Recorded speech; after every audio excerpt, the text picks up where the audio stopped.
Ang pangalawang rason po na nandito kami ay dahil nga po sa inyong paanyaya bilang chair ng subcommittee ng Blue Ribbon Committee.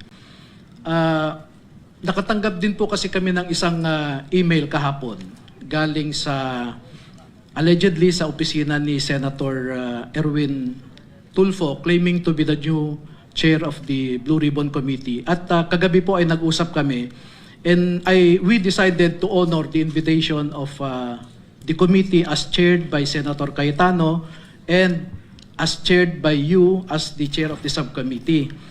Dahil po, sabi nga ninyo kanina, ay mali yung proseso kahapon. At kanina lang po namin nalaman talaga na yung pagnanakaw pala ay habit forming. Dati ay nagnanakaw lamang sila ng pera sa kaban ng bayan. Ngayon o kahapon ay meron ding nagnakaw ng kapangyarihan. At kanina lamang po pagpasok namin ay gusto rin nilang nakawin ang katotohanan at pagtakpan ang katotohanan sa ating mga kababayan tungkol sa pagnanakaw na ito. Kaya sabi ko nga habit forming pala ang pagnanakaw.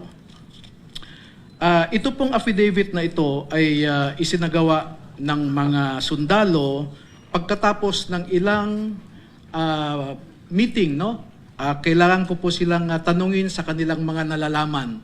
At yung nandito po sa kanilang pinagsamang sinumpaang salaysay ay parang bintana lamang po kung ano ang nalalaman nila.